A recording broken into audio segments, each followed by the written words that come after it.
Simulan po natin ang hapon sa ngalan ng Ama, Anak at Espiritu Santo. Amen. God, our loving Father, grant us the grace to hear what we ought to hear, to see what we ought to see, that we might do what we ought to do. In Jesus' name we pray. Amen. Hail Mary, full of grace, the Lord is with you. Blessed are you among women, and blessed is the fruit of thy womb, Jesus. Holy Mary, Mother of God, pray for us sinners, now and at the hour of our death. Amen. Our Lady of Good Voyage, Pray for us. in the name of the Father, the Son, and the Holy Spirit. Amen. Tinatanong ko po ang inyong kura kung ano po ang tema. Sabi niya, pagnilayan daw po ang tatlong bagay sa paggunita sa ika-400 ng pagdating ng Berhen, ano po, sa Antipolo. Ang tatlong salita ay paglalakbay, ano isa? Pag-alalay, at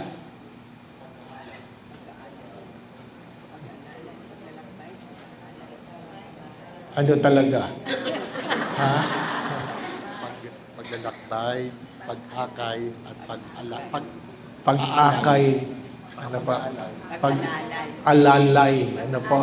Pag-akay at pag-alalay, ano po? Paglalakbay, ano po? Paglalakbay. In these three words, we will go beyond Lent.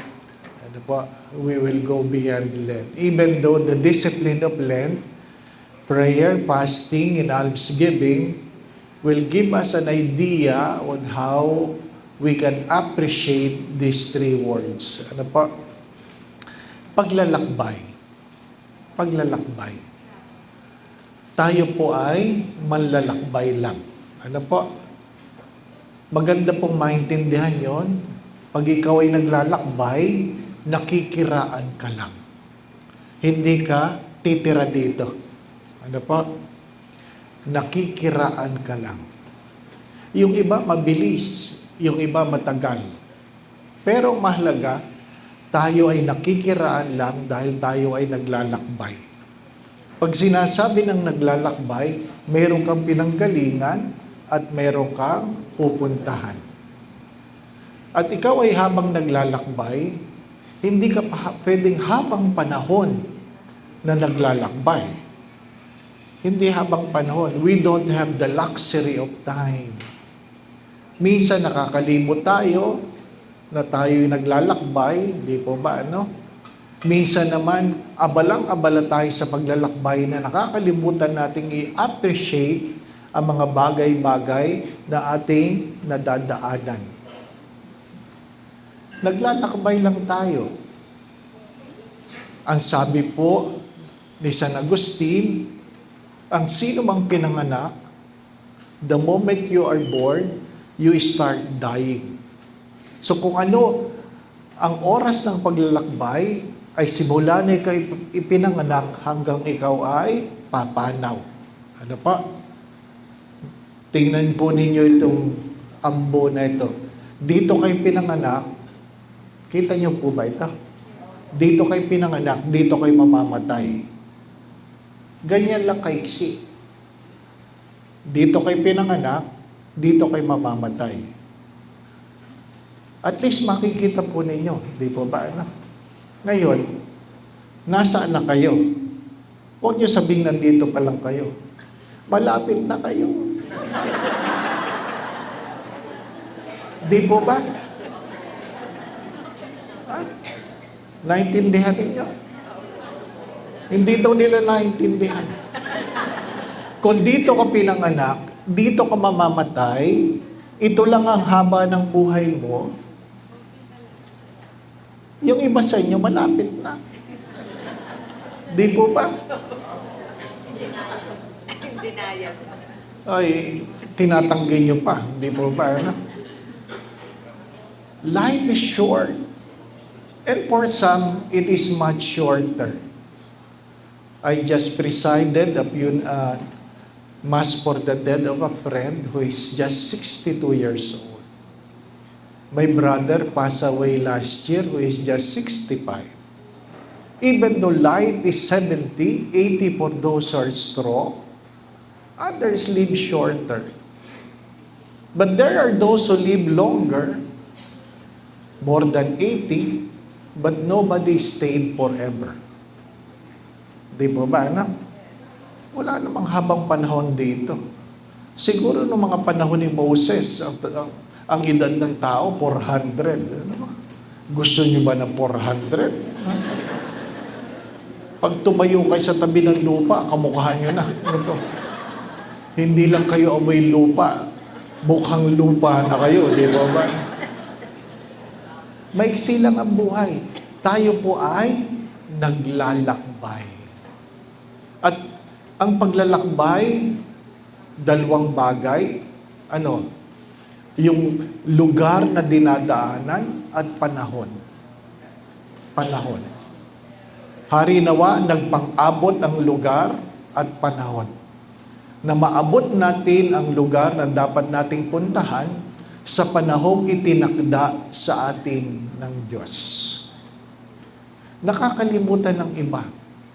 Nakakalimutan ng iba. Kaya nga, pagdating ng Miyerkules ng Abo, ang pinasabi sa atin, sa alikabok ka nagmula, sa alikabok ka magbabalik. Tayo lahat ay alikabok. Tayo ay binugahan lang, hiningahan lang tayo ng Diyos, hinipang ka lang, at mula sa alikabok ikaw ay naging tao. At palagi ko po yung sinasabi, lalong-lalo na sa mga naglilingkod sa simbahan, na huwag niyong kakalimutan ang araw ng pahinga. Ang araw ng pahinga. Hindi ibig sabihin ng pahinga ay hihiga at matutulog. Ang ibig sabihin ng pahinga ay hayaan mo na sa isang linggo, ikaw ay hingahan muli ng Diyos. Di po ba, ano? Pag ikaw ay nagpapakulot, saan ka pupunta? Alam ninyo, di po ba, ano? Pag nagpapagupit, saan pupunta? Oo. Pero pag ikaw ay magpapahinga, saan ka pupunta? Ha? Sa kwarto? Sa simbahan? Magpahinga ka sa Diyos. Magpahinga ka sa Diyos. Hayaan mong ikaw ay hingahan ng Diyos upang ikaw ay manumbalik ang iyong pagkatao. Yung iba sa atin, nagsisimba na. Naniniwala pa sa pabulong-bulong. Di ba ba na? Nagsisimba na. Gusto pa nilang sila binubugah-bugahan. Di ba ba na?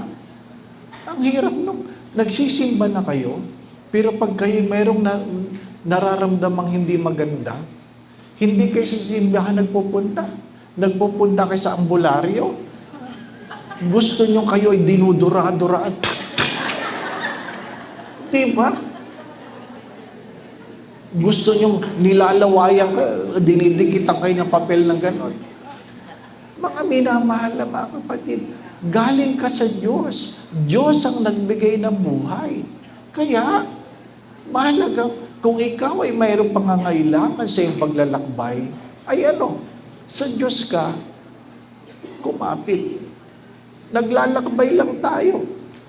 May mga panahon na tayo ay tinatamad, may mga panahon na tayo masigasig. Pero sino ang nakaabot sa kanilang mga dapat abutin? Hindi yung palaging masipag. Hindi yung palaging magaling. Hindi yung matalino. Hindi yung palaging malakas.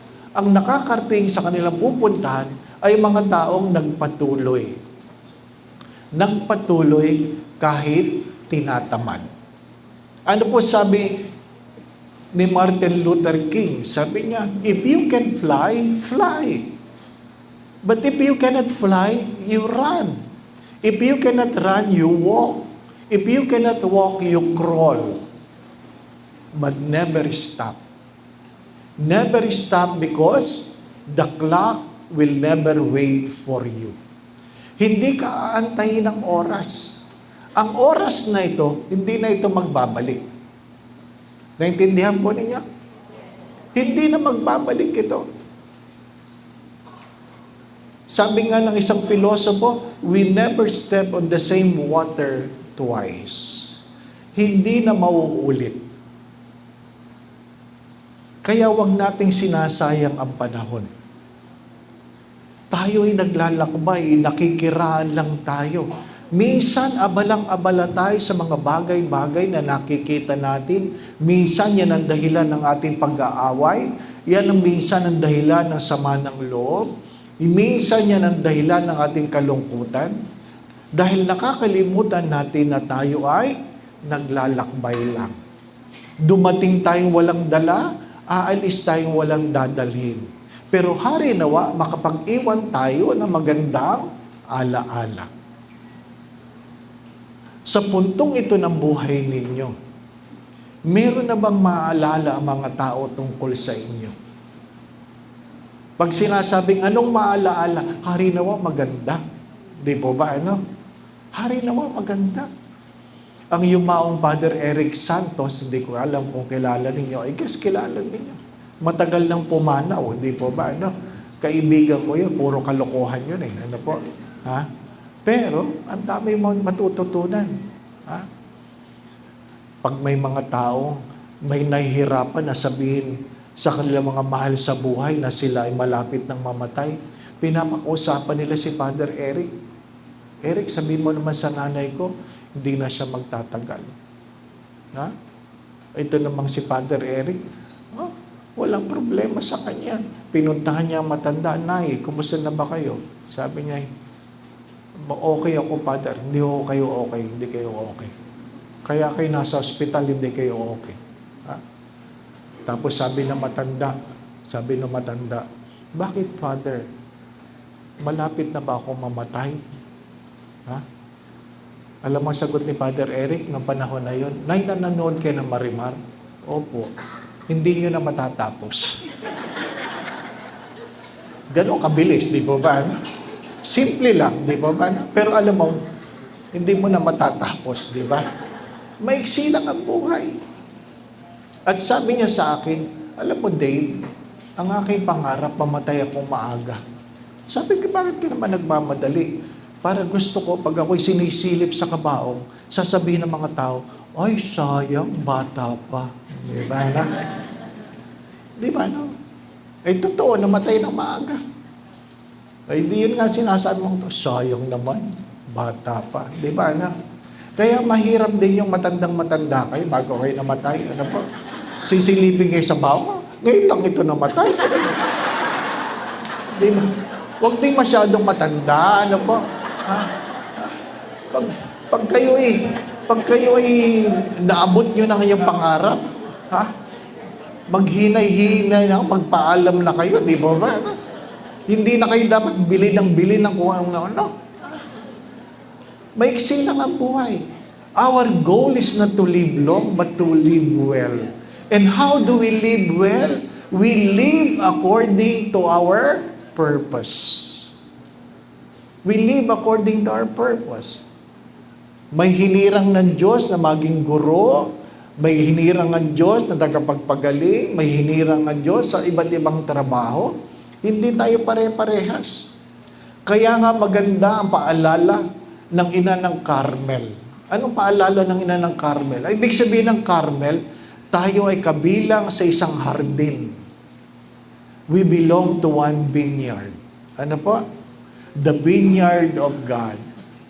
At sabi nga ng isang manunulat, we are different flowers in a same garden.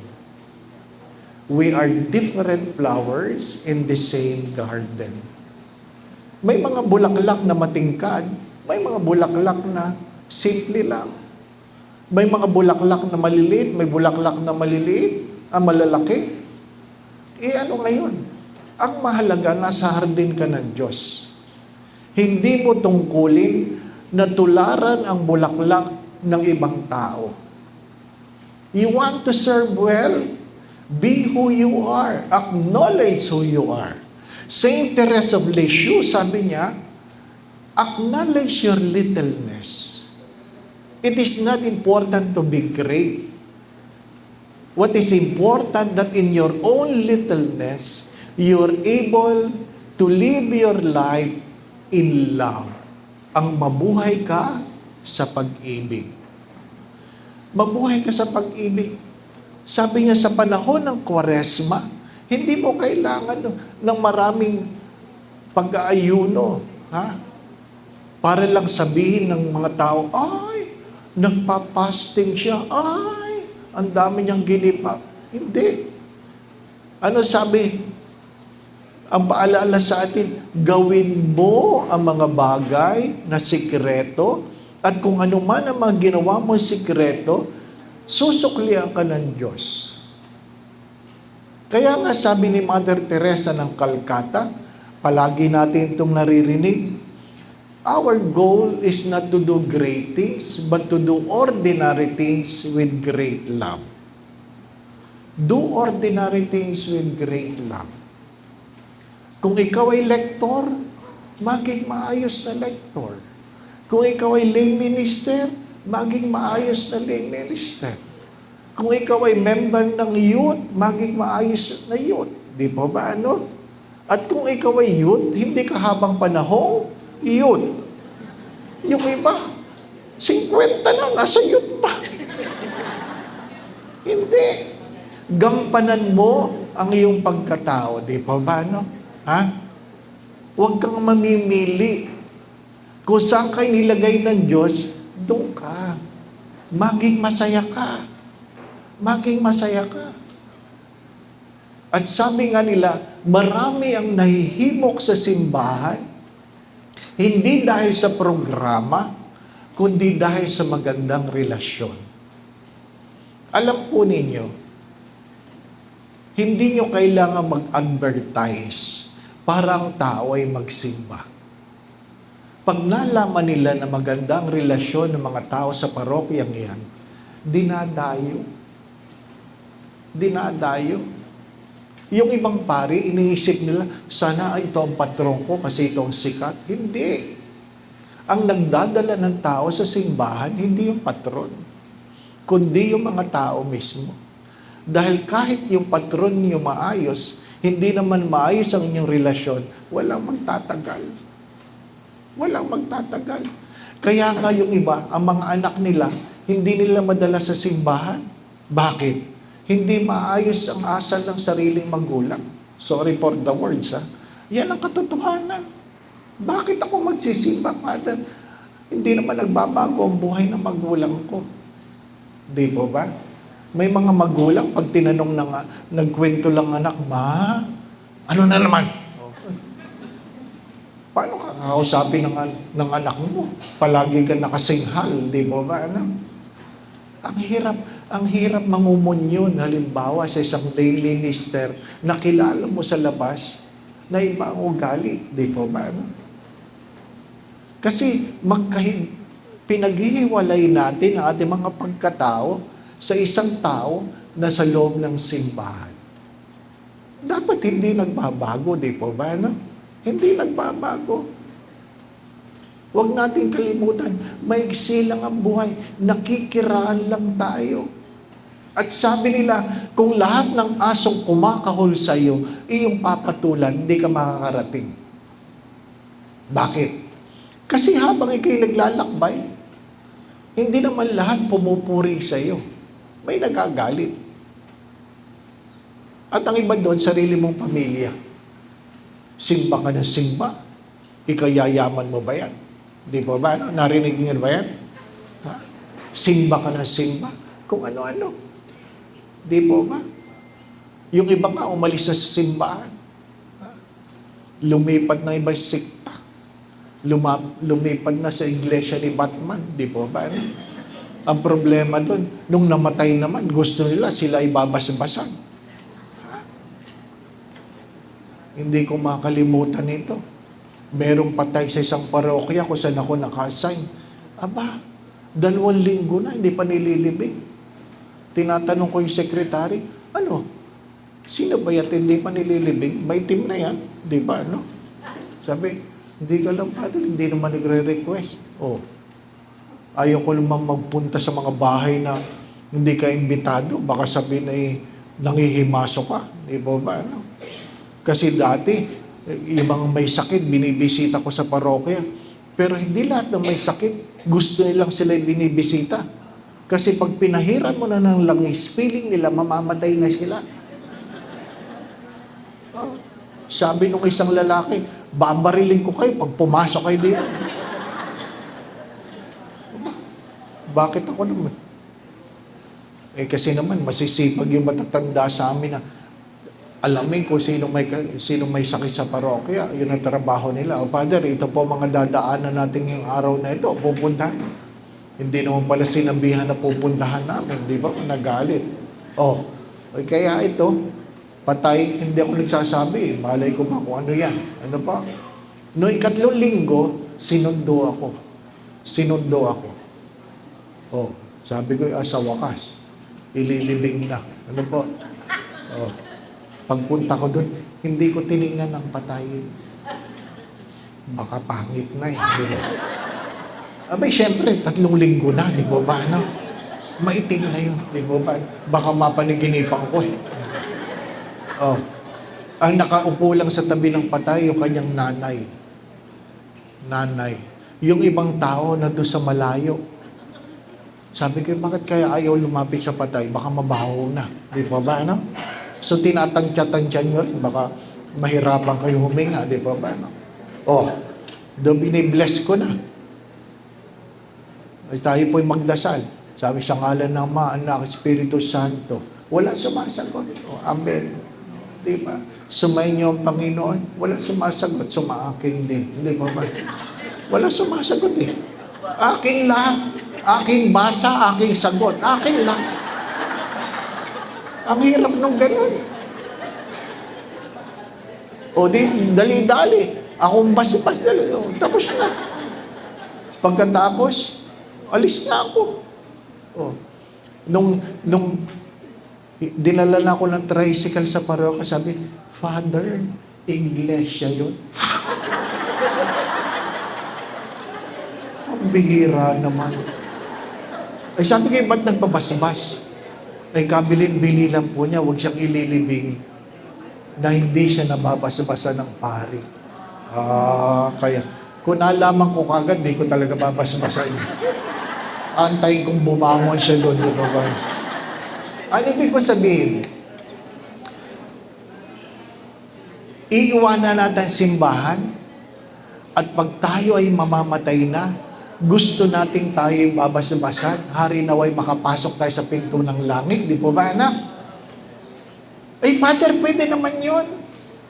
Yun nga magnanakaw, nakasama ni Kristo eh. Hindi naman nagsisimba yun, magnanakaw yun, di po ba, ano? Umatin ba ng preksyon? Hindi naman. Nag-serve ba sa simbahan yun? Hindi naman. Magnanakaw nga yun eh. Bakit, Father, sinabi lang niya, alalahanin mo ako pagdating sa iyong paraiso. Bakit tinanggap ka agad ng Diyos?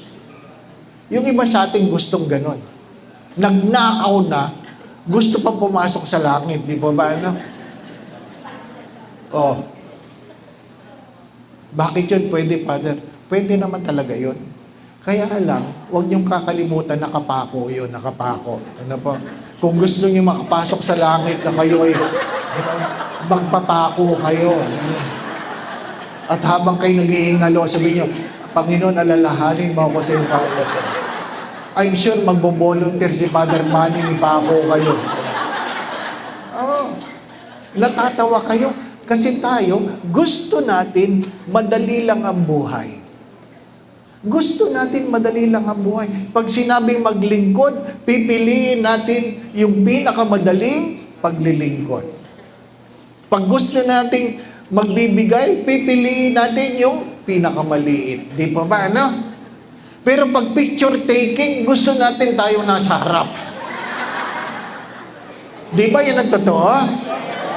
Kita nyo na. Yung iba nga sa atin, lahat ng organisasyon sinasamahan eh. Doon sa isang parokya, lahat siya member. Member siya ng Carmer, ng Lourdes, ng AP, choir, collector. Lahat ng uniforme meron siya. Kaya doon sa album, ano po, souvenir program, lahat ng organization, nandun siya, nakaupo siya. Pambihira naman. Para matigil, sabi ko sa prosesyon, isusuot yung inyong uniforme. O, hindi nahirapan siya naman. Paano ko, Father? Sabi ko, bakit nanay? Ay, ako yung daming uniforme. Nanay, walang problema yan. Kada kanto, magbihis kayo. Ano ibig ko sabihin? Ang paglalakbay ay hindi lang ikaw ay miyembro. Hindi lang ikaw ay kaanib. Ginagampanan mo ang tungkulin. Nakuha po ninyo? Ginagampanan nyo ang tungkulin. Hindi lang picture taking. Ginagampanan nyo ang tungkulin. Dumadating kayo, hindi lang kumpiesta.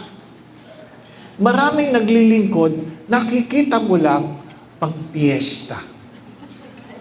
Pag magandang uniforme, may mga ganon. Ano pa? Ha? Mga minamahal na ba kapatid? Palagi ko yung pinapaalala kasi may mga parokya, mga hindi na membro ng lektor, na hindi umaattend ng practice, member ng choir na hindi umaattend ng practice, lay minister na hindi umaattend ng renewal. Ay!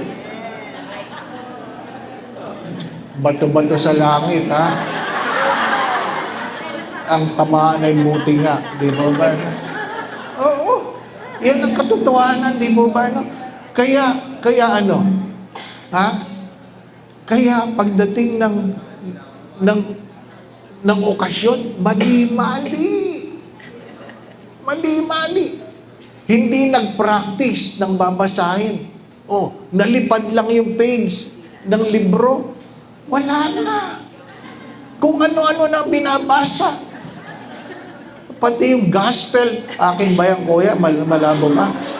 Okay lang. Naririnig niyo ba ako sa likod? Mahina. Daldal ako ng daldal dito.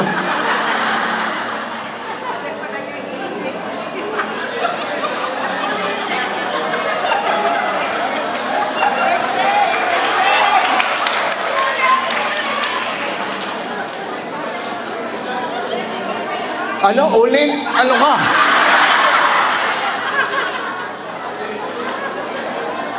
Oy, ikwento nyo na lang. Ano po? Pinaparecord ko para bibigay ko kay Father Manny, panoorin nyo na lang. Ano po? Ha? Kasi, pag tayo naglalakbay, hindi tayo habang panahong malakas. Kung ikaw ay naglalakbay ng bata, malakas ka pa. Pag ikaw ay matanda na, ay, mabagal ka na. Di po ba? Kaya, habang ikaw ay malakas, huwag ka lang picture. Gawin mo ang responsibilidad. Ano po? Gawin mo ang responsibilidad. Ha?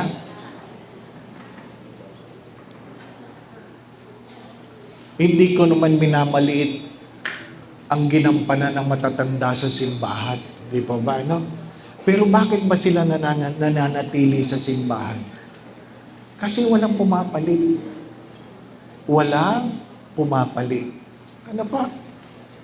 Kaya ang tatanda na nila, nandun pa sila. Kasi walang pumapalit eh. Ang hirap ng lay minister, matatanda. Di po ba, no? Ang bagal, nanginginig na.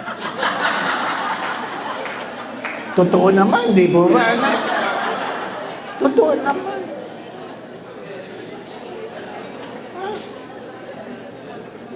Maglakad, mabagal na, 1, 2, 1, 2, 1, 2. Kasi hindi tayo habang panahon malakas. Naglalakbay tayo. Hari nawa, walang iwanan, di po ba? No? Okay ba yan, kuya? Wala. Gusto mo dalawang mic ang gagamitin ko? Dalawang mic? Akin na isa. Yan. Oo. Hindi ko po ito. Oh.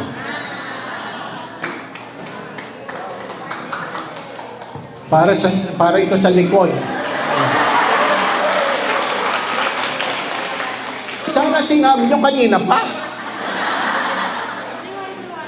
Oh, maliwanag dyan. Nung bata pa si Isabel,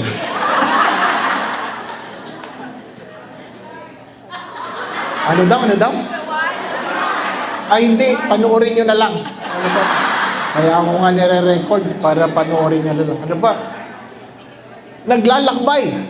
May panahon na ikaw ay bata, panahon na ikaw ay matanda, at ikay mamamaalam na. Di ba ba, no? Ha? Darating tayo doon. Kahit pari, ha? Gusto nyo, bata palagi ang pari. Ha? Amoy pari pa. Di ba ba? Pag matanda na, yun, di nyo na pinapansin. Ano pa? Paring may amoy na. Di ba ba? Oo. Iniiwanan nyo na. Ano sabi ng isang pari? Ay, Father Dave, ganyan din ako dati. Ano po yun? Ang dami nag-iimbita. O ano ngayon? Ngayon wala na. Wala na nakakaalala sa akin. Oy, oo nga naman, no? Sabi ko, oh, huwag ko kayo mag-alala, Monsignor, ganyan din ako pagdating ng araw. Ang alin, hindi na rin mapansinin, di ba? No? Kasi habang may pakinabang, yun lang naman, di ba ba? Na? Oh, yan ang totoo. Oy, hindi na mo. Magsasabi ako ng pari ng Antipolo na hindi nyo pinapansin. Gusto ninyo? Akala nyo, nagbigay ako ng retreat sa pari ng Antipolo. Oh, nakikiraan lang tayo. Kaya nga, mahalagang marunong kang umalalay. Marunong kang mag-akay. Yung matatanda, inaakay nyo muna yung bata. Kasi kayo yung nauna. Kayo dapat ang magtuturo doon sa mga susunod na henerasyon. Tanggapin natin na dapat mayroong mga taong pwedeng pumalit sa atin sapagkat hindi tayo habang panahon sa landasing ito. Pinag-uusapan namin kaninang umaga, kokonti na lang ang nagpapari. Kokonti na lang. Ano po? Paano yung magandang simbahan na wala kayong pari? Paano yung magandang simbahan na wala kayong pari? Ang Antipolo pa man din ngayon, ang daming shrine. Di ba? Ang gaganda. May simbahan kayo, wala kayong pari. Anong kwento ng iba? Pagdating ng Pasko, nakaluhod lang kami. Nagdadasal ng rosaryo. Walang komunyon. Kasi walang pari. Yung iba naman sa inyo, pag sinabihang, uy, yung anak po ninyo pwedeng magpari. Ayaw nyo namang ibigay. Di ba? Bakit nyo ba pinagmamadamot ang anak ninyo? Hindi naman inyo yan. Yung asawa nyo, pinamimigay ninyo. Ayaw namin yung asawa nyo. Yung mga anak ninyo, pagparihin ninyo. Dahil bahagi sila ng paglalakbay. Pag sinabihin mo, Nay, pwede magparing anak nyo. Ano sabi? Wag, Father. Bakit po sayang? Sayang. Bakit po sayang? Pogi. Bakit? Pangit ba kami? Gusto niyo ba ng pangit na pare? Na yung iba nga sa inyo, namimili kung sino nagmimisa. Di ba, Sinisilip mo, ay siya, uwi na tayo. Namimili kayo. May kanya-kanya tayong gawain sa simbahan. Kaya yung mga marurunong, yung malalakas, Akayin nyo yung mahihina. Akayin nyo. Tulungan nyo. Hindi kayo habang panahong malakas. At pag kayo na ang mahina, kayo na ang aalalayan. Di pa ba? Sino mga inaalalayan? Yung mga taong nag-akay. Nag-akay. Yung mga hindi namamansin, pag kayo ay wala ng lakas, hindi na rin kayo papansinin. Oh. Huwag niyong kakalimutan yan. Sapagkat kung anong iyong tinanim, yan ang inyong ani. Maiksi lang ang buhay. Huwag kayong masungit sa simbahan. Huwag kayong masungit sa simbahan. Kaya yung iba, hindi na nagsisimba kasi nasungitan, hindi po ba? Ano? Feeling nung iba kasi, nagsiserve sila sa simbahan, sila may-ari ng simbahan. Oh, totoo yun. Di naman. Diba? Nandiyan ba si Father? Anong kailangan mo kay Father? Hinahanap si Father eh. Ba't mo tatanungin ko anong hinahanap? Naku, grabe. Nagmimisa kong ganyan, may nag-aaway pa sa harapan. Gusto ko, shh, tumigil nga ka dyan, ang pinag-aaway mo. Dumating lang yung isang matanda, sabi niya, aking upuan yan.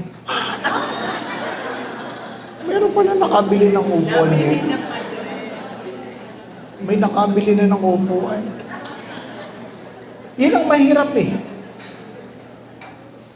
Kaya nga, anong sabi ng disiplina ng Kwaresma? Mahalagang ikaw ay nagdadasal. Kasi pag hindi ka nagdadasal, baka hindi Espiritu ng Diyos ang sumasa iyo. Magdasal. Magdasal. Hindi yung nire-recite. Kaya natin mag-recite ng prayer, pero hindi tayo nagdadasal. Magdasal. Yung mga naglilid ng rosaryo, magdasal. Huwag karera. Alam nyo? Kasi gustong tapusin ang rosaryo bago magmisa, magkakarera. Hail Mary, full of grace, the Lord is with you. Blessed are you among women, blessed is Jesus. Holy Mary, Mother of God, pray for us sinners now. Hail Mary, full of grace, the Lord is with you. Hail! Ay! Tapos sasabihin mo, ba't di ka sumasama sa rosaryo pa lang, hahabuin na ako. Pagdating ng misa, matutulog na kayo. Ako naman magmimisa, di ko ba? Magdasal. Magdasal. Alam niyo si Scott Hahn? Ano po? Dating protestante na naging katoliko. Ano ang nagyaya sa kanya sa pagiging katoliko? Ang magandang panalangin sa loob ng simbahan. Ibig sabihin, sabi niya, nandun lang siya sa likod kasi yun ang kanyang thesis. Pero nainganyo siya sa ganda ng panalangin. Huwag tayo nagmamadali. Dinig na dinig kayo sa mic. Na pag hindi kayo naglilid, magkukwento kayo, Hail Mary, full of grace, Holy Mary, ikaw naman. Kunin mo yan. Dinig na dinig ka sa mic. Natatawa kayo kasi totoo, di ba ba? Oo. Yung ibang lay minister, nag-aantay lang ng komunyon. Ano po? Kwentuhan ng kwentuhan habang nagmimisa. Pag komunyon na, pasok. Akala mo ang babait, di ba ba? Galing sa kwentuhan. Di ba ba? Hindi. Ayusin ang buhay panalangin. Ayusin. Kaya nga, palagi ko ito pinapaalala, ang lektor na hindi nagdadasal at magbabasa sa misa ay hindi naglilingkod. Isa lang siyang robot. Sapagkat dapat binabago ka ng iyong panalangin. Ano sabi? Be perfect as your heavenly Father is perfect. Ano sabi ni Saint John Maria Vianney? But the moment you reach perfection, you will die. Why? Because the world cannot contain a perfect person. But if you pursue perfection, even you fail to attain it, at least you're able to embrace excellence. Excellence or mastery.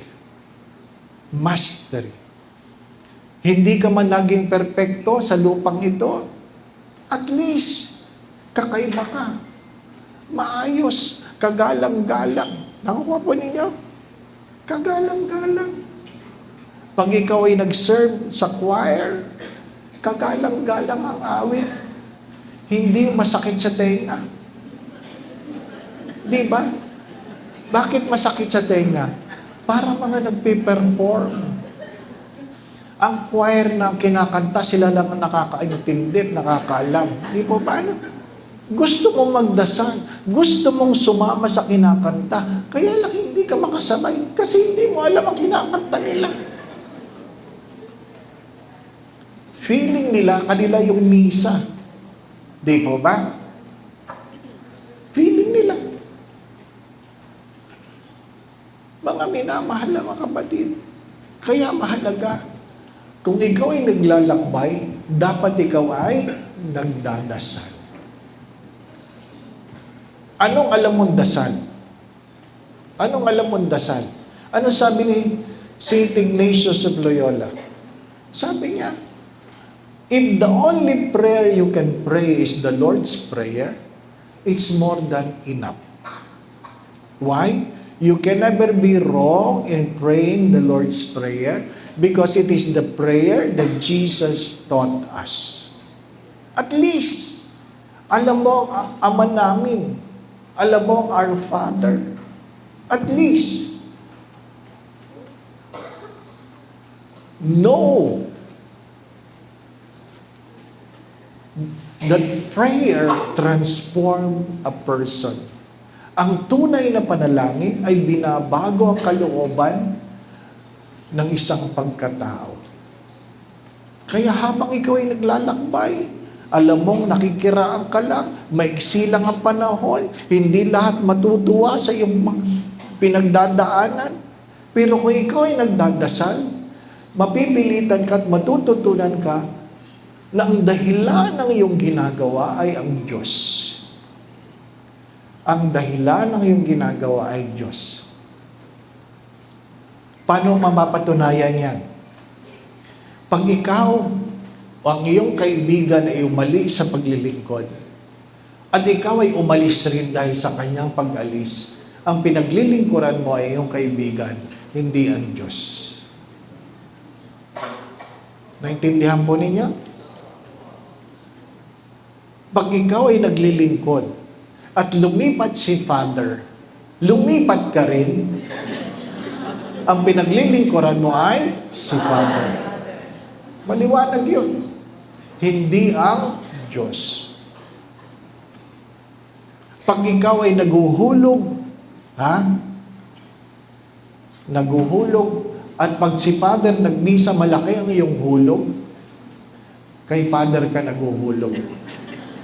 Hindi ka tumutulong sa simbahan. Sa madaling sabi, hindi ka nagdadasal. Hindi ka nagdadasal. Prayer is not a self-centered monologue, but a God-centered dialogue. Meron kang pakikipag-ugnayan sa Diyos. Interesado ang Diyos sa nangyayari sa iyong pagkatao, hindi lamang sa iyong ginagawa. Bakit? Ano sabi nung sinabihan ng Diyos ng mga Pariseyo? Patigilan mo yung mga taong nagpupuri. Ano sabi niya?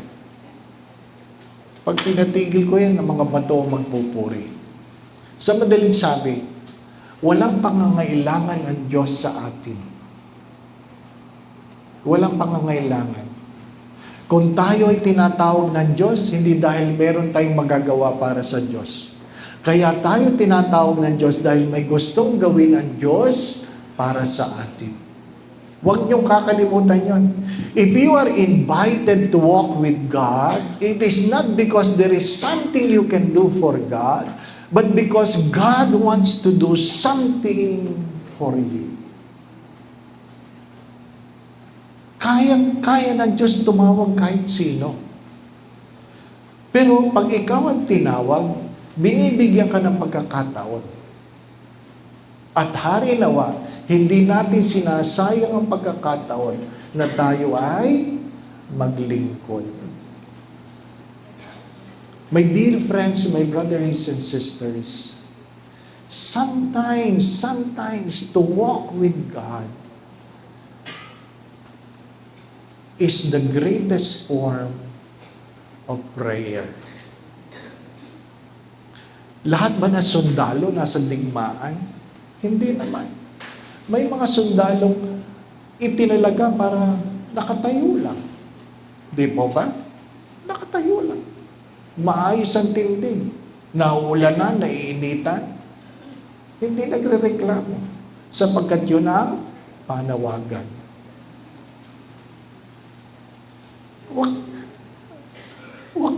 Wag mong pilitin kung ikaw ay kalatsutsi, wag mong pilitin maging rosas.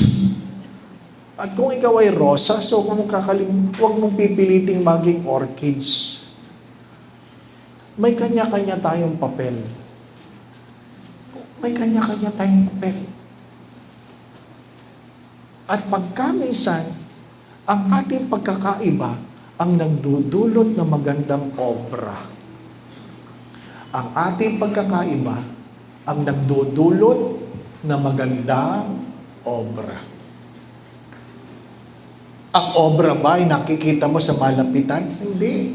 Ang obra ay nakikita mo kapag malayo ang nakatingin. Mahalaga yun. Nagdadasal ba tayo? Hindi yung nagro-rosaryo ka para makatulog. Maraming tao nagro-rosaryo para makatulog. Kaya, malayo pa nahulog na rosaryo, di ba? Tagumpay, pampatulog eh. Hindi yung nagdadasal, nagpapatulog. Di ba? The least, I've been teaching this. The least you can do is to pray before meals. The least you can do is to pray before meals. Bakit? Kung inyo titingnan mabuti ang Ama namin, sinabi mo ng thy will be done on earth as it is in heaven. Bago sinabing, give us this day our daily bread. Sa madaling sabi, bago ka kumain, dapat nagawa mo muna ang kalooban ng Diyos. Kaya pag ikaw ay susubo, tinatanong mo, nagawa ko ba ang kalooban ng Diyos? Hello? Naintindihan ninyo? Kaya ka nagdadasal bago kumain. Sapagkat nauna yung thy will be done before give us this day. Ang tungkulin nating mga lalakbay ay gawin ang kalooban ng Diyos. Hindi kalooban ni Father. Hindi mo kalooban. Ang kalooban ng Diyos. Ang hirap nung ang tagal-tagal na natin sa simbahan, hindi natin nagawa ang kalooban ng Diyos. Palagi ko itong tinuturo sa seminaryo pa lang. Our greatest mistake in life is to do the right thing, and yet it is not what God wants you to do. Ang pinakamalaki nating pagkakamali ay hindi yung tayo nagkasala. Ang pagkakamali natin ay ginagawa natin ng tama, pero hindi yan ang pinagagawa ng Diyos. Di po ba? Mali ba na ikaw ay maging lektor? Hindi. Pero yan ba pinagagawa ng Diyos? Maliban na ikaw ay maging sakristan? Hindi. Pero yan ba pinagagawa sa ng Diyos? Kaya pag may nag-a-apply sa seminaryo, gusto ko po magpare. Tinatanong ko, yan ba pinagagawa sa ng Diyos? O gusto mo lang? Diba na? Kaya yung mga gawain sa simbahan na hindi sikat, yun ang mga walang membro. Kasi karamihan na naglilingkod para maging sikat. Huwag niyong kakalimutan. Isa lang ang sikat. Araw lang. Araw lang. Ha? Sumisikat ang araw, kaya siya sikat. Di mo ba, no? Pero kahit gaano kasikat ang araw, lubong-lubong. Di ba? Lumulubog. At least yung araw, sumisikat at lumulubog. Ikaw, ano ka? Ha? Kabuti. Yung iba sa atin, kabuti. Di mo ba? Sumusulpot na lang at bigla na lang nawawala. Di mo ba? Ano? Napapansin niyo ba yan? Ha? Pag may kainan, ang dami natin.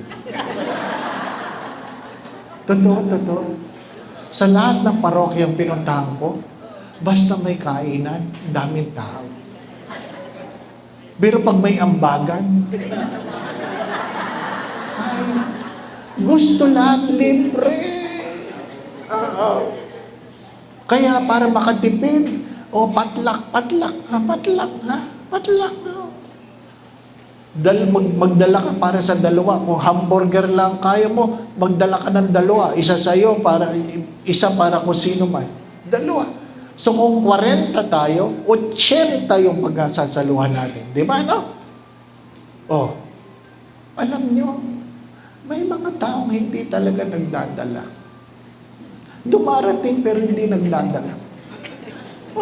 Sayang, ganun talaga ang buhay. Pero yung mga hindi nagdala, yan yung malapit sa lamesa.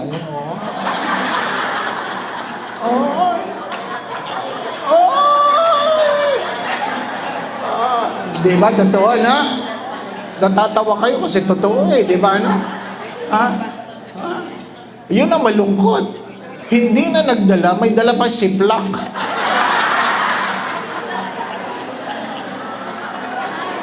Pinasikat si Sharon. Balutin mo. Di ba ba? No? Di ba? Father, bless the Buddha. Mga hindi naman nagambang. Alam namin yan. Kilala namin yung mga tirador na yan. Ano ba?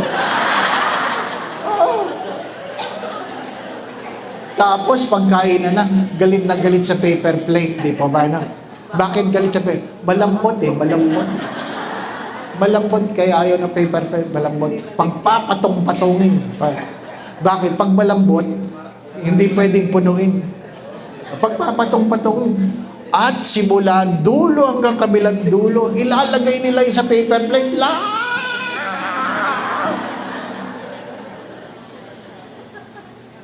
Simula kanin hanggang dessert nando sa paper plate. At kakainin nyo dali-dali. Dali-dali kakainin nyo. At sasabihin, ba't ganito ang lasa nito? Natural. Nilagyan ko ng leche pa ng minudo. Talagang ba lasa? Pinaghalo-halo mo Di ba? Takam na takam. At habang kumakain na ganyan, titingnan pa yung katabi. Saan ko nakuha yan?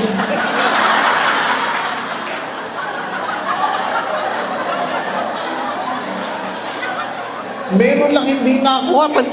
Sa dami nang lalagay sa pinggan, masama pang loob na may nakuha yung katabi na hindi niya nakuha. Nanay, doon po kadadating lang.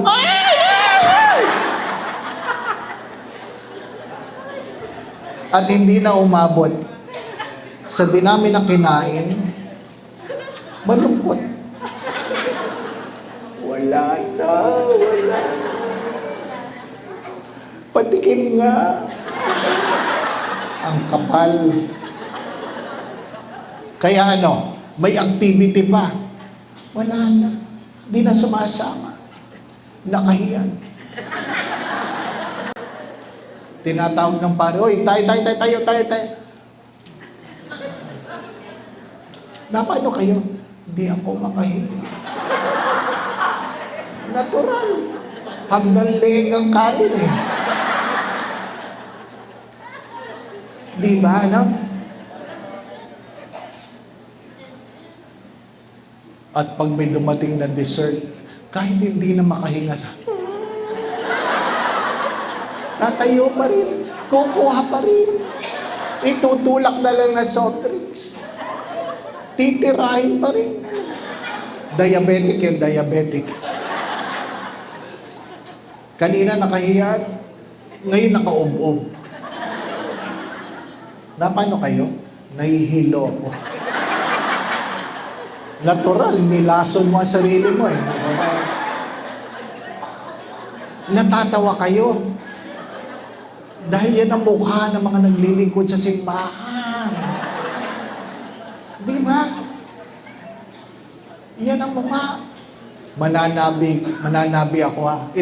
Itong mas masakit. Tabi ha. Itong mas masakit. Ready na kayo? Ang masakit, kung sino yung mga naglilingkod sa simbahan, yun ang pinagmumula ng chismis.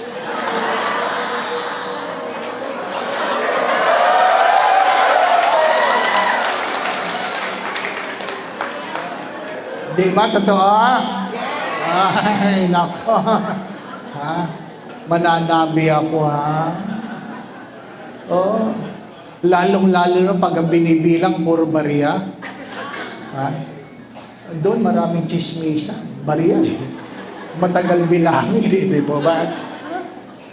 At paano bumibilis ang kalat ng chismis? Anong magic word? Atin-atin lang. Sister, atin-atin lang. Hindi pa tapos ang paghapon, nakakalat na yan. At naniwala sila dahil ang nagkwento ay taga-simbahan. Hindi nagsisinungaling ang taga-simbahan. Naintindihan ninyo? Yan ang mukha na naglalakbay. Yan ang mukha na naglalakbay. Kaya nga ano, ang Kwaresma ay hindi tungkol sa kasalanan. Ang Kwaresma ay tungkol sa pag-ibig ng Diyos sa gitna ng ating mga pagkakasala. Kasi kung tungkol sa kasalanan ng Kwaresma, matagal na tayong iniwan ng Diyos. Pero dahil ang laki ng pagmamahal ng Diyos, kahit sa gitna ng ating mga pagkakasala, sinasamahan tayo ng Diyos. Sinasamahan tayo ng Diyos. Kaya kung tayo'y nagdadasal, kahit paano, naririnig natin ang mga bagay na ito. Hindi yung attend kayo ng attend na recollection, wala namang pagbabago. Di pa ba? Namatay na lang yung nagbigay ng talk, ganyan ka pa rin. Naghanap lang ng bagong magtotok. Di ba ba? Paulit-ulit naman yung sinasabi. Di pa ba? Walang pinagkaiba yan. Sa isang monasteryo, na merong isang pusa na alaga yung pari. Ano po? At tuwing sila'y nagdadasal, yung pusa, paikot-ikot doon sa harapan ng monstrance. Kaya sabi ng pari, itali yan ha, pag tayo ay nagdadasal. So, bago magdasal, itatali mo na ang pusa. So, palaging nagdadasal. Bago magdasal, itatali ang pusa. Hindi nagsisimula hanggang di natatali yung pusa. Namatay yung pari, buhay pa yung pusa. Palagi pa rin tinatalian yung pusa. Ano po? Nagpalit na ng mga tao doon sa seminary. sa kumbento. Namatay yung pusa, naghanap ng pusang itatali. Ano ba? Kasi hindi naintindihan ang ginagawa. Tawa kayo ng tawa. Naglalakbay tayo. Maiksi lang ang buhay. Ang simpleng tanong ay, what have I become? Ano nangyari sa akin? Ang pangalawang tanong ay, what others have become because of me? Meron bang mapupunta sa langit ng dahil sa akin? O mayroong pupunta sa impyerno ng dahil sa akin? Di po ba, no? Hindi paramihan yan. Sabi nga ng nanay sa kanyang anak, anak, alam mo mga mahal, magpaaral ngayon, ba't ka bagsak? Ano sabi ng anak? Ma, huwag ka na magalit. Ba't hindi ako magagalit? Marami naman kami. Yun ang mentalidad ng iba. Kahit mali, basta marami, okay. Hindi. Kaya nga sabi ng Diyos, konti lang ang makakapasok sa langit. Yun lang mga nakinig, nagdasal at nagbago. Magdasal. Sapagkat ang pagdarasal ay nagmumulat sa ating mga sarili, tingnan ang ating mga pagkatao, baguhin ang ating mga buhay, upang tayo maging mas mabuti ngayon kumpara sa ating kahapon. Sapagkat hindi na magbabalik ang kahapon.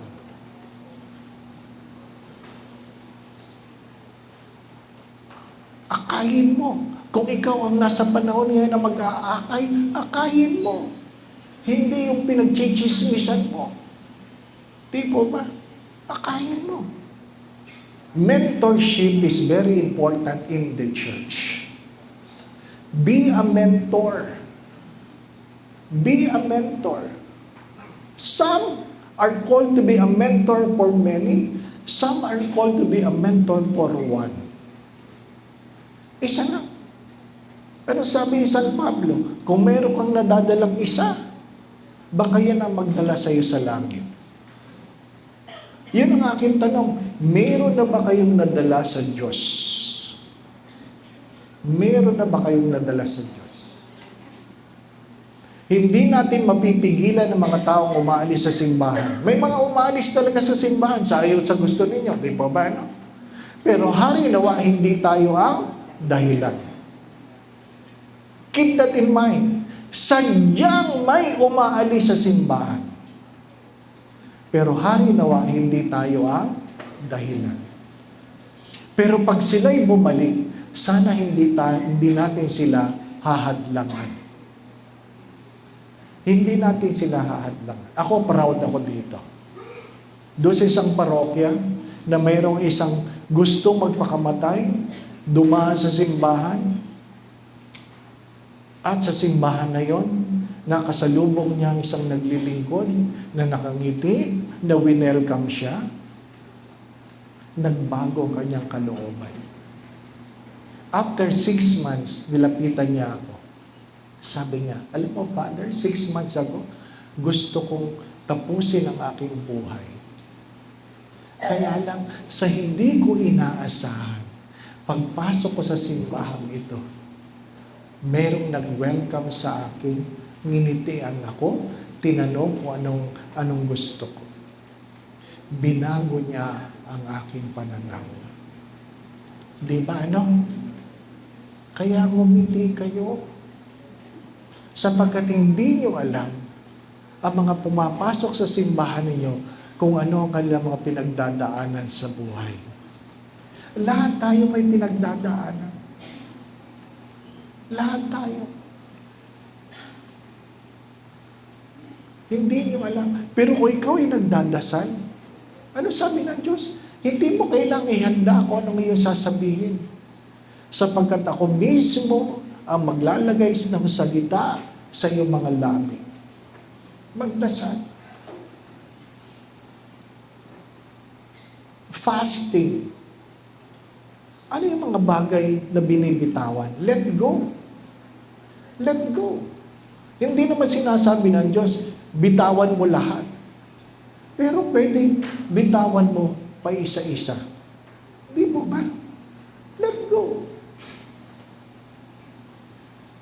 Ano yung mga pinabibitawan sa iyo ng Diyos?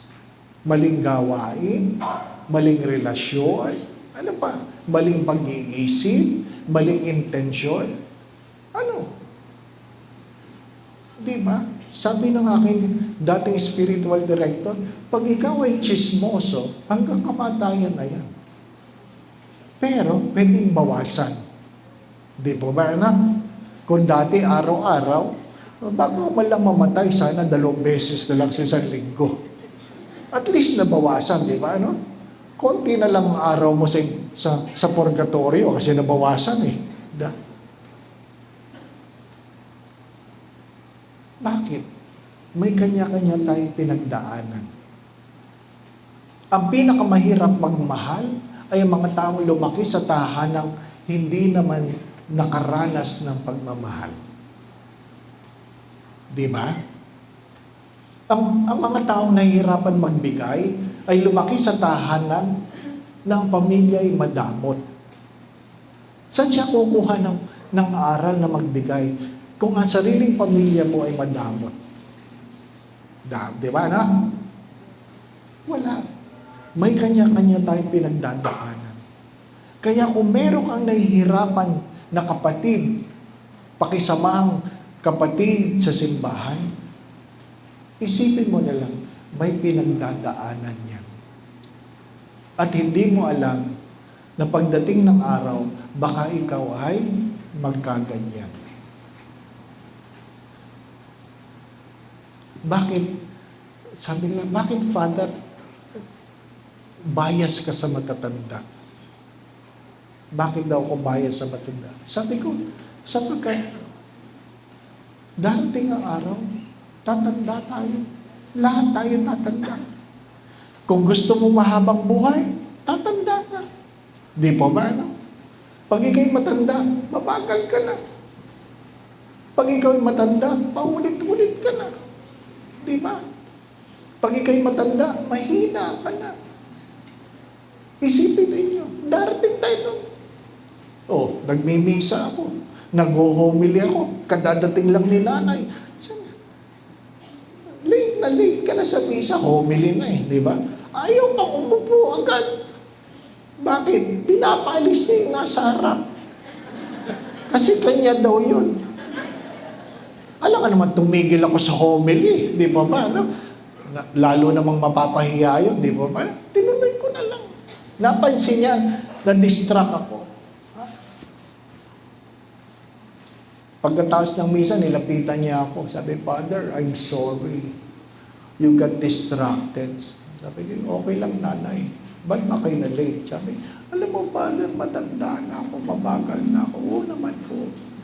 Mahina na ako, Father. Ang dami na akong sakit. Ang dami ko ng gamot. Father, ang hirap na. Ang dami niyang kwento. Ano po? Nagdadahilan. Kaya sabi ko sa kanya, Nay, ilang taon na ba kayo? 85. Nay, 85 na pala kayo eh. Huwag na kayo magreklamo. Dapat nga patay na kayo eh.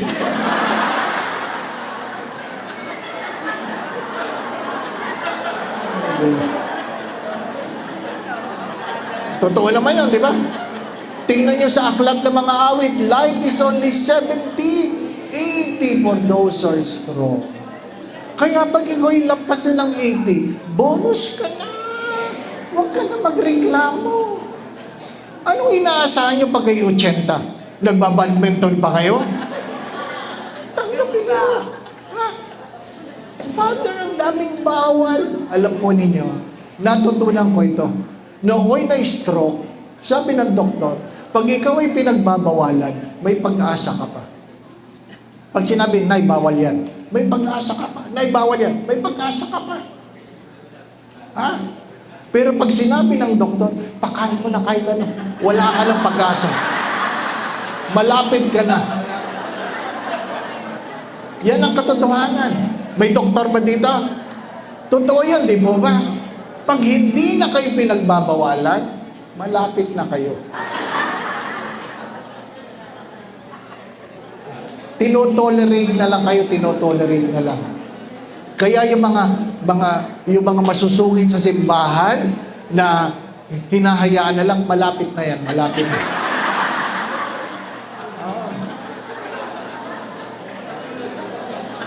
Pati pare. Yung paring masungit, na yan, malapit na yan, malapit. Oh. Hinahayaan na lang.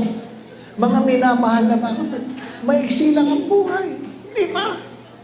Habang ikaw sana'y tumatanda, you're able to let go. Let go. Ikaw sana magsasabing, hayaan mo na lang. Di ba? Hindi ka na, hindi. Kaya nga mayroon 20% discount ang matatanda. Di ba ba? Bakit? Ha? Kasi mahina na kumain eh. Di ba? Hayaan mo na lang. Di ba ba? Hayaan mo na. Hindi nyo kahihirap yan. Di ba ba?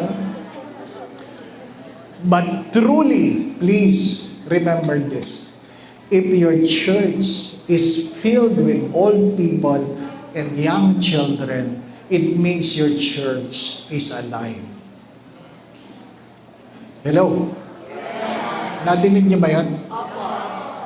Pag meron pang matatanda sa inyong simbahan, na patuloy na nagsisimba, at mayroong mga batang makukulit, ibig sabihin buhay ang inyong simbahan.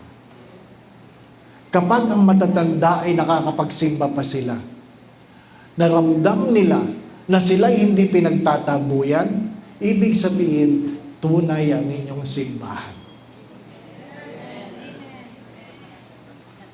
Pag wala na matatanda, ibig sabihin, yung mga dating nagsisimba, wala na. Wala na silang reason na magpunta sa simbahan. Why? Because they can no longer find being valued. Hindi na nila nararamdaman na sila ay pinapahalagahan. Mahalaga yun. Mahalaga yun. Naglalakbay lang tayo. Huwag yung may nawala. Hindi dahil namatay. Nawala dahil naramdaman nila na sila'y pinagtatabuyan na. Kahit naman sa pamilya. Alam niyo, paulit-ulit ko naman ito sinasabi, may memoryado niyo na ito. Ano yun? Pwede ka maglingkod ng walang pagmamahal, pero hindi ka pwedeng magmahal na hindi ka marunong maglingkod. Pwede ka magbigay ng walang pagmamahal, pero hindi ka magmahal, hindi ka pwedeng magmahal na hindi ka marunong magbigay. Pwede ka magsakripisyo na walang pagmamahal, pero hindi ka pwedeng magmahal na hindi ka marunong magsakripisyo. Pwede kang tumulong ng walang pagmamahal, pero hindi ka pwedeng magmahal na hindi ka marunong tumulong. Ang mahalaga, ang pagmamahal, ang produkto ng ating buhay panalangin. At kapag tayo nag-aayuno, ang inaayuno natin, ang ating pinafasting, ang mga bagay na tungkol lamang sa sarili. Tungkol sa sarili. Ang mga naglalakbay, ang sabi nga nila, hindi yung nagpupuno ng sarili. Ito yung mga taong binibitawan ang luho ng sarili para magkaroon ng puwang ang ibang tao sa kanilang buhay. They have created a space in their life so that they will be journeying together towards Christ. Ano yung pangatlong disiplina ng Quaresma? Pagbibigay. Di po ba? Almsgiving. At sabi ko nga, pwede ka magbigay na walang pagmamahal, pero hindi ka pwede magmahal ang hindi ka magbibigay. Mahalagang-mahalaga ang disiplinang ito. Sapagkat meron tayong tungkulin. Meron tayong tungkulin bilang mga Katoliko. Ang tatlong tungkulin na ito ay una, purihin ang Diyos. Purihin ang Diyos. Paano mo pupurihin ang Diyos kung hindi ka nagdadasal? Paano mo pupurihin ang Diyos kung hindi ka nagsisimba? Mahalaga pinupuri ang Diyos. Tungkulin natin ito. We are created to love, to serve, to praise the Lord. Sabi ni St. Ignatius of Loyola, the first obligation is to worship God. The second obligation is to preach the gospel. Ipahayag ang mabuting balita. Kaya pag ikaw ay naglilingkod, ang pinapahayag mo ay ang mabuting balita. Sabi ni Teresa ng Avila, hopefully when people look at you, they see the God you are serving. They see the God you are serving. Ang nakikita nila ay ang Diyos na iyong pinaglilingkuran, hindi ang iyong sarili. And the third obligation is to serve the poor. We will go to heaven, brothers and sisters, by serving the poor. How do we serve the poor? You feed the hungry, you give drink to the thirsty, you welcome strangers, you clothe the naked, you visit the sick, you visit those who are in prison, you bury the dead. Basahin niyo sa aklat na Ebanghelyo ni Mateo. Alam niyo lahat yan. Di ba ba? Sa huli, ang makakapasok sa pinto ng langit ay ang mga ginawa ito sa pinakamaliit na kapatid. Kaya hindi sapat na ikaw ay nagsiserve sa simbahan kung hindi mo nagagawa ito. Ang tagal mo ng lektor. Nagpakain ka na ba na nagugutom? Ang tagal mo ng lay minister. Nagpainom ka na ba ng nauuhaw? Oh, Father, marami na akong nalasing. Kasi inuman yung ibang lektor. Anong ibang lay minister, di ba ba? Hindi. Nagbigay ka ba ng damit sa mga hubad? Binisita niyo na ba ang mga may sakit? Ang problema natin, yung ibang may sakit sa sarili nating pamilya, hindi man lang natin mabisita. Bakit? Takot tayo, baka mahingan tayo ng pambili ng gamot. Di po ba? May mga anak nga na pag pinupuntahan ng matandang magulang, ano sabi ng mga anak? Bigyan mo na yan para umalis. Yan ang katotohanan. Kaya ang iba sa atin, takot tumanda. Bakit? Pinaparamdam nila sa atin tayo ay pabigat. Di ba? Yan ang masakit na katotohanan.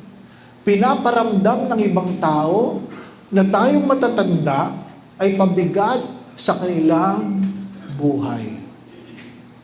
Na samantalang, nung sila ay inyong pinag-aaral, sinakripisyo nyo lahat para maabot nila ang kanilang mga pangarap. Kaya maraming matanda na may sakit, kahit may nararamdaman, hindi na sinasabing sila may nararamdaman. Bakit? Ayaw nilang sila ay pabigat. Kasi pag sila'y humingi, nasusumbatan.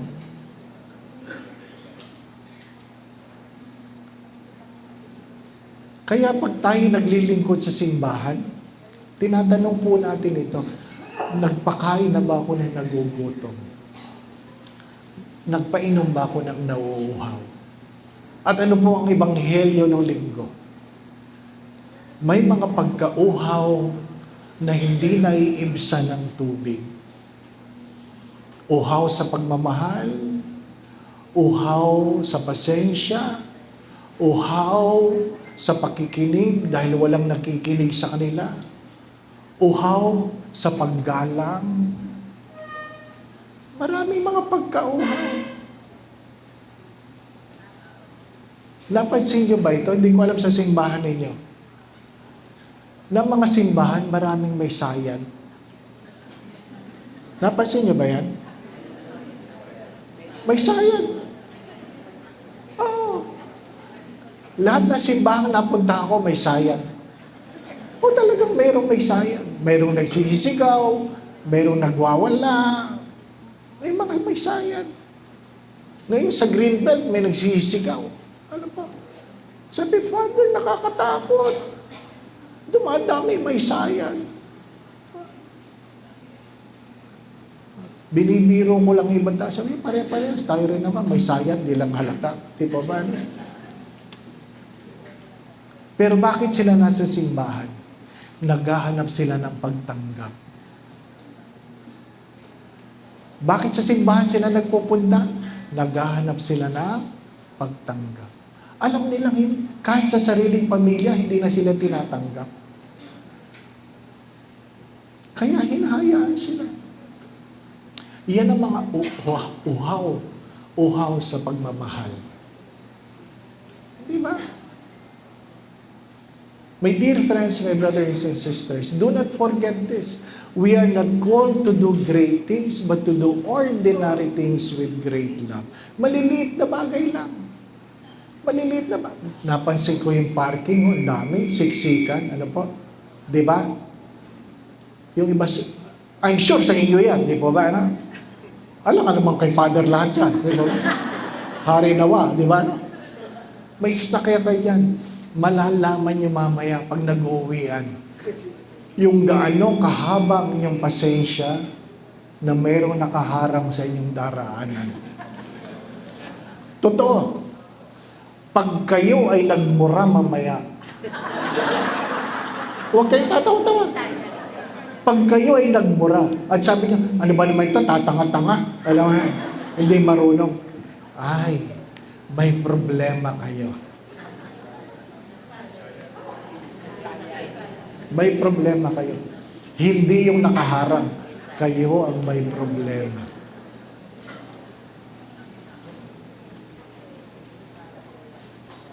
Alam niyo,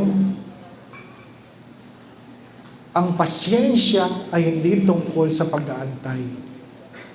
Ang pasyensya ay tungkol sa tamang kalooban habang nag-aantay. Patience is never about waiting. It is about having the right attitude while you are waiting. Kaya nga, di ba? Kung sasabihin ng Diyos, yung unang mga kalabas, siyang unang mamamatay.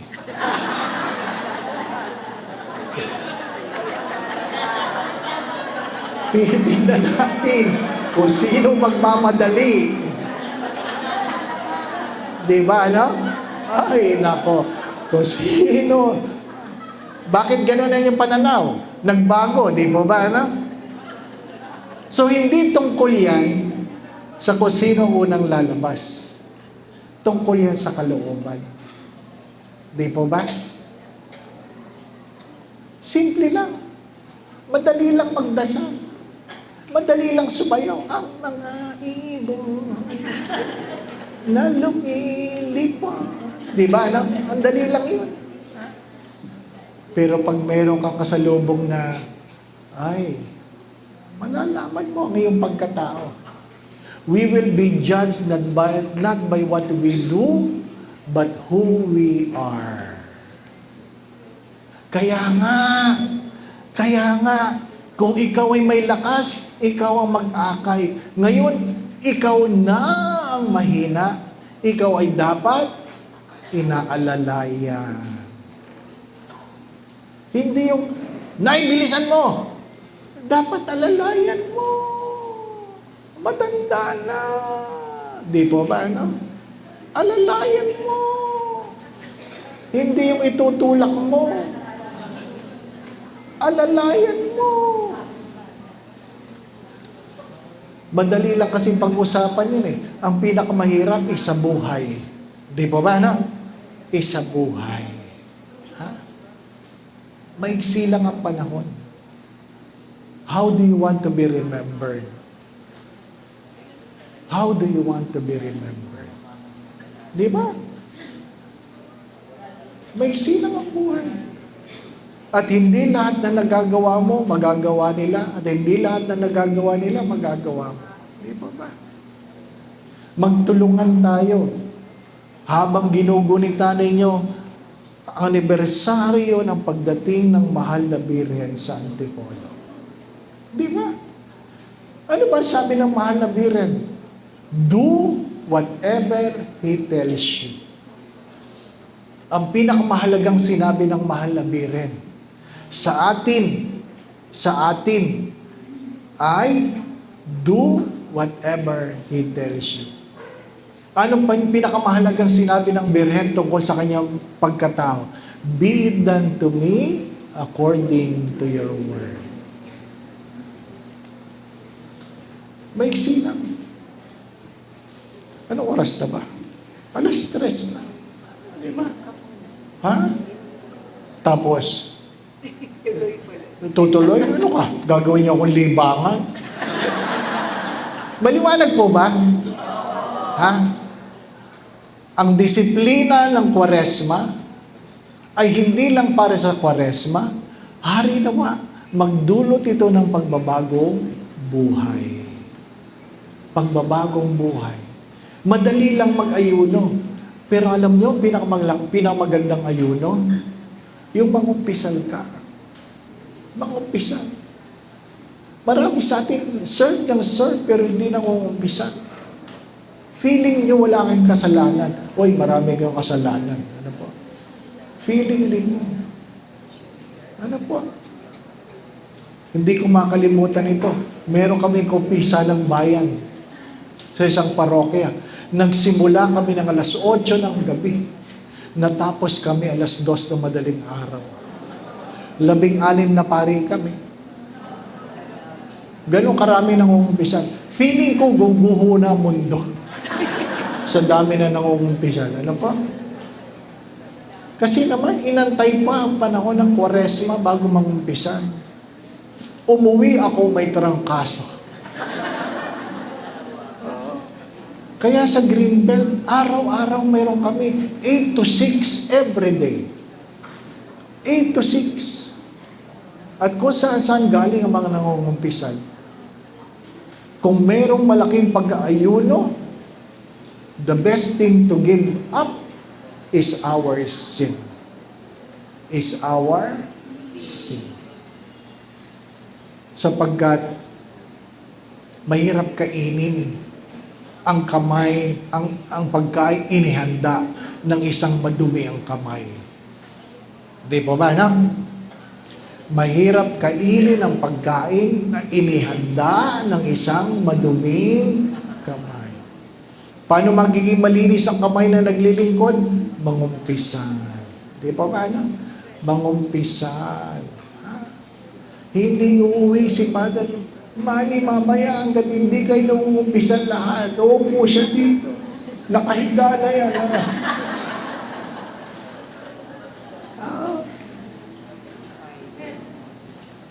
Huwag niyong kakalimutan ito, ha?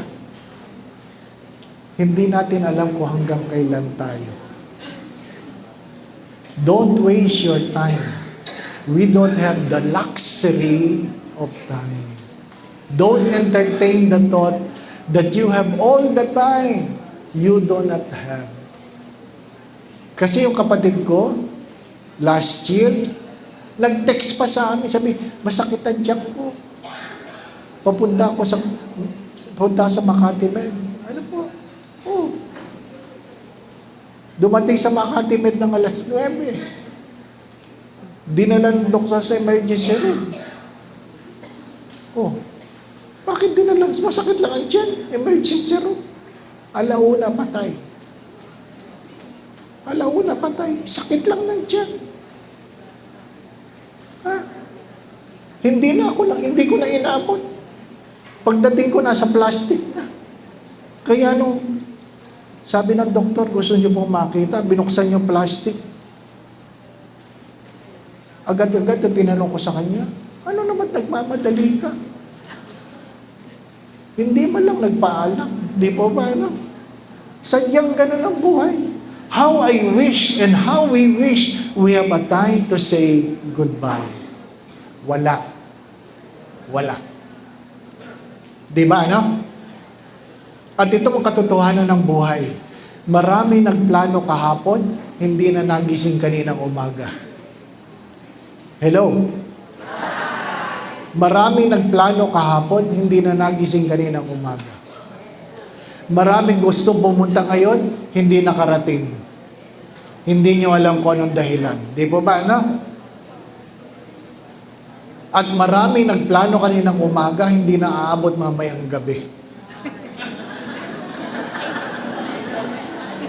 Hindi ko na sinasabing kayo. Pero yun ang katotohanan ng buhay. Yun ang katotohanan ng buhay. Kaya maging mapagmahal. Mapagmahal. Bakit pag tayo mamamatay na, napakahaba ng pasensya natin? Di ba ba ano? Pag tayo mamamatay na, napaka-forgiving natin. Di ba ba ano? At talagang napakadali tayong magpatawad kapag alam natin na mamamatay na yung tao. Di ba? Sabi nga nung lalaki sa kanyang misis, sabi niya, alam mo darling, yung 3 anak natin, kung hindi mo ikagagalit, pinapatawad na kita. Aminin mo lang sa akin na yung bunso, anak mo sa labas. Kasi ang pangit eh. Alam mo yung babae, naghihingalo na, umiyak. Kasi isipin mo, naghihingalo ka na, ginano ka pa ng asawa mo. Kaya sabi ng babae, darling, pasensya ka na. Nagkamali ako. Pero ang totoo, yung bunso lang ang tunay mong anak.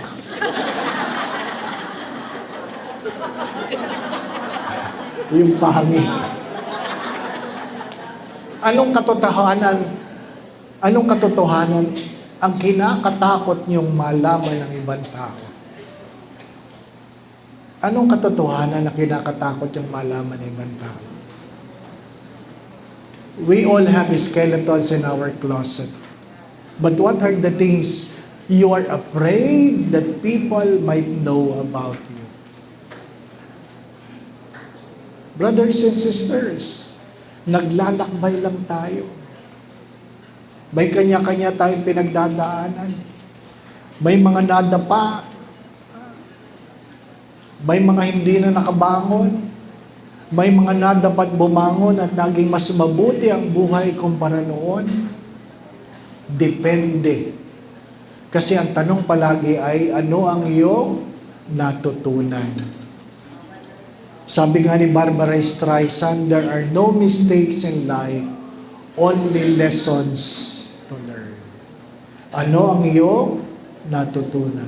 Sa tinagal-tagal mo naglilingkod sa simbahang ito, ano ang iyong natutunan? Hindi kung ano ang iyong nalaman, ha? Magkaiba yon. Yung nalaman, chismis yung iba doon. Ang tanong ay, ano ang iyong natutunan? Upang sa iyong pagpanaw, bago ka pumanaw, meron ka man lamang ipapasa. Meron ka man lamang maaakay.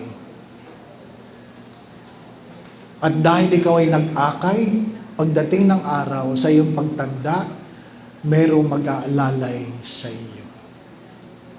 Merong mag-aalalay sa iyo. Kami ni Father Manny, bahagi kami ng Holy Apostles. Matagal na namin itong gawain, ang tulungan yung mga may sakit na pari, ng kandiwa sa pagkapari. Ano? Pari na ako. Minsan dito ginagawa yon. Ang layo-layo, pupuntahan mo, ano po? Itutulak mo yung wheelchair, ganyan, ano po? Sabi nung isang matandang pari, habang tinutulak ko, kilala mo ako, kilala mo ako. Naku, hindi ko siya kilala. Nagsinungaling ako, sabi, opo, kayo ba? Kilala ko kayo. Tapos sabi niya, nabasa mo libro ko? Naku, nagsulat pala ng libro. Sabi ko doon sa isang, ano sinulat ito? Ano sinulat ito? Sabi, nabasa mo ba? Sabi ko lang, opo. Ganda nga, di ba? Pero pag tinanong niya ang title, yari ako. Ano ba? Sabi niya, mabuti naman. May natutunan ka ba naman? Opo. Dami nga po. Di ba? Oh, dinala ko dito. Sabi, sino yan? Di ba? Pagka minsan ang pinangahawakan lang natin yung ating nagawa na, parang hindi daw pare, Monsignor pa yun, Monsignor. Kasi, pag punong-puno ka ng sarili mo, pagtanda mo, ilang panghahawakan. Wala. Wala. Darating ang araw na wala tayong lakas, wala na tayong panlasa. Magsabi kayo.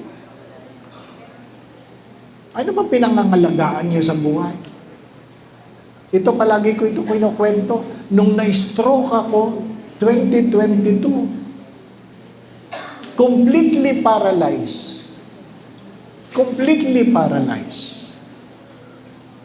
Ang meron lang natira, pandinig at pagsasalita.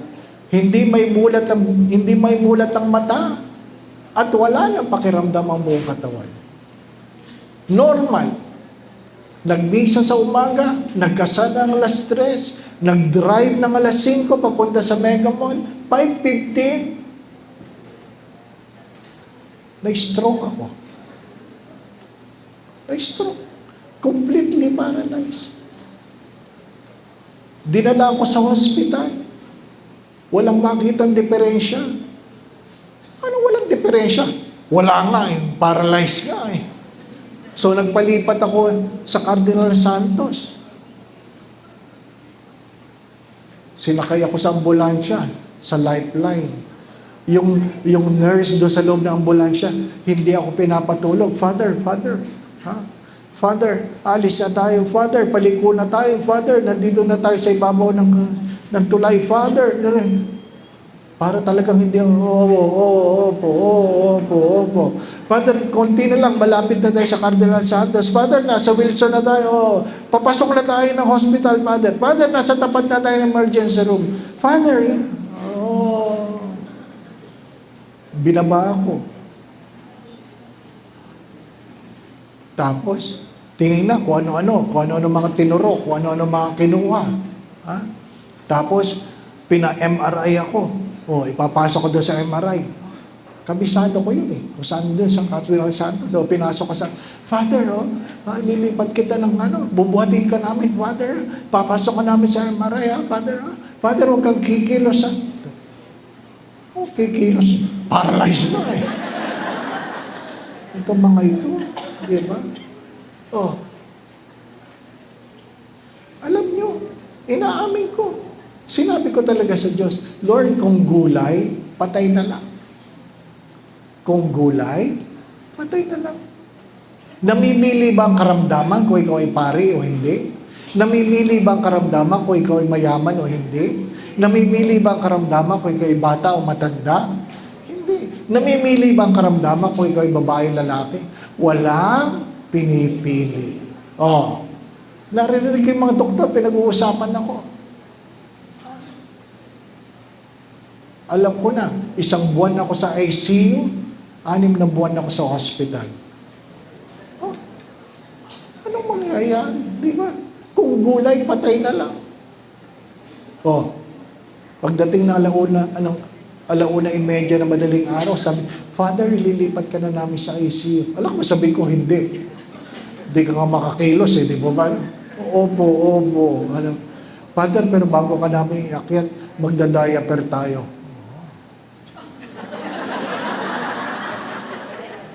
Alam niyo ba ibig sabihin na magda-diaper? Ha? Ibig sabihin, tatanggalin nila ang pantalon mo. Father, ha? Father, tatanggalin ko ng belt mo. Opo. Father, ibababa ko ng pantalon mo. Pinapa-imagine pa sa iyo, di ba? Father, ibababa ko ng brief mo. Gusto ko itanong, sino mga tao dyan? Di ba? Sino mga nakakakita? Di ba, no? Kasi nung may dinalaw ko sa emergency room, kita ka pala eh. Kita ka pala. Kahit may kortina, kita ka. Di ba siya mo? Father, bababa ko ng brief mo. Ano masasabi mo? Alam mo lang, wak. Lord, makikita na nila yun, makikita na nila. Di ba? Tayo. Mahirap yun. Bakit? Pari ako eh. Ano kayo kung pari ka? Sabi, nagmimisa ako eh. Nung gumaling ako, inimbitahan ako magbigay na recollection sa Cardinal Santos. Yun ang laman ng isip ko.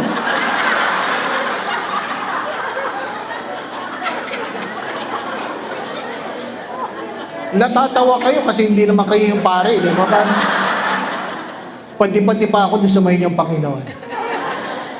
Meron nagsimba doon, sabi ko, nakita ko na yan.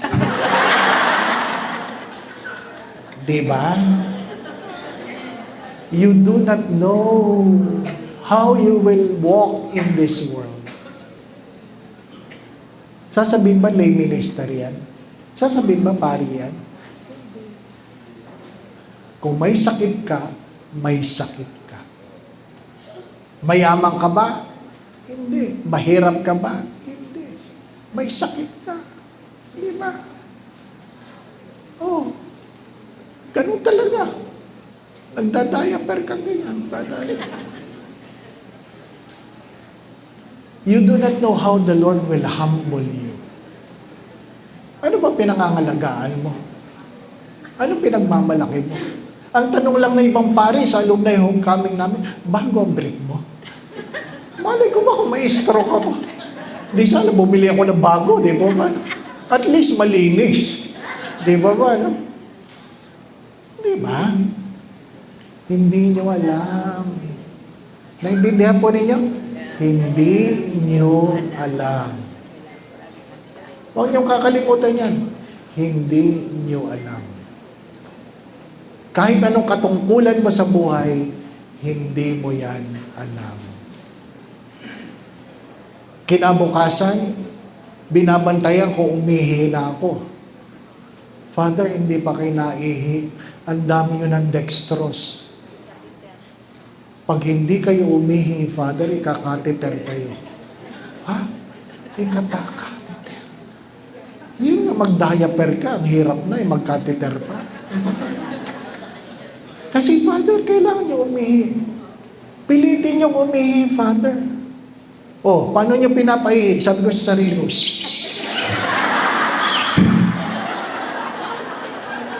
di ba ganun mapaihi, no? Sa bata. You do not know. If you do not know how to pray, what will happen to you? What will happen to you? Diba? Sabi ng dumalaw na kaibigan, Father, di ka pa daw naihi. Oo nga, nahihirapan ako eh. Nakapagsalita ako, naririnig ko. Sabi niya, imagine mo na lang, nagsiswimming ka. Ano kayo kung nagsiswimming ako? Di ba minsan naihi ka kahit nakatrunks? Inimagine ko yun. Nagsiswimming ako. Naihi ako. Aba, naihi nga ako. Lumabas. Awas sa diaper. Awas. Sa dinami ng inihi ko. Awas sa diaper. Sabi ng nurse, salamat sa Diyos. O, kita nyo na? Ayaw niyong maihi kayo sa salwal ninyo, pero yun, pinagpapasalamat ng Diyos, di ba? Salamat sa Diyos. May mga bagay na hindi maganda, pero nakakabuti. Nakakabuti. Di ba, no? Kaya huwag kayong mamimili. Ang tanong, ano ang iyong natutunan? Nasira na mga tiyan ninyo, hindi po ba, no? Nasira na ba mga tiyan ninyo? Nawala kayong inisip kundi CR, di po ba, no? Kahit sino pa nagsasalita dyan, kahit obispo pa, si Ranchan. Wina ko. Ha? Si Ranchan ko. Oh, lahat paparahin mo. Kahit pangit na motor, kuya. Kang jeep, kahit pangit na jeep, sasakyan mo, di po ba na? Nagmamadali ka ng uwi, di ba? Tapos yung nasakyan mo jeep, ikaw lang laman. Kada kanto, titigil lang. Kuya, bayaran ko na lahat, di ba? Ang lahat ng iyong lakas nandun sa tubo, di ba? Ang puwit mo, kalahati lang ako. Pag tumalta na, ay, Lord! Kita nyo na? Oh, pagdating nyo sa bahay, walang mahalagang tao. Kahit sinong pumati sa inyo, sandali lang. Pag tinanong ka ng nanay mo, anak, ang aga mo, mamaya, mama. Pag hawak mo sa pinto ng CR, nakalakto yan. May tao sa loob. Di ba? Bukas na yung zipper mo, bukas na hawak mo na lang para wag mahulog, di ba ba, ano? Kasi ready nang ibaba, di ba ba, ano? Tapos may tao sa loob, may kumakanta. Ay, buksan mo, bilisan mo. Oh, pagpasok mo, na ibaba na hulog na, para lang.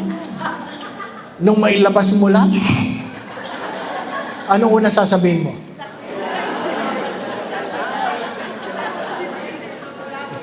Success daw. Ang una mo sasabihin, salamat sa Diyos. Kita mo, kahit gaano kapangit ang karanasan, pag alam mong Diyos ang kumikilos, napapasalamat ka din po, paano? I hope you will remember all these things. Walang perpekto sa naglilingkod. Walang perpektong simbahan.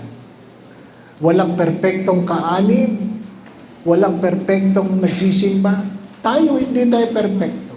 Kaya nga sabi ng Yumaong Santo Papa, hindi museum ng mga santo ang simbahan. Ito ay hospital ng makasalanan.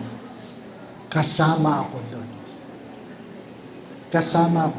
Kaya kung alam mo na mga pumapasok sa simbahan ay may sakit, kaluluwa man o katawan, dapat meron tayong pag-alalay. Pag-alalay. Una na. Maiksi lang ang buhay. Pero huwag kayong magmadali. Ano po? Huwag kayong magmadali. At least huwag niyong sasayangin ang panahon. Ako po ninyo? At least huwag sasayangin ang panahon. Kung merong pagkakataon, maglingkod. Maglingkod. Di ba? Sabi nga nung namatayan, Father, sana pag may namatay sa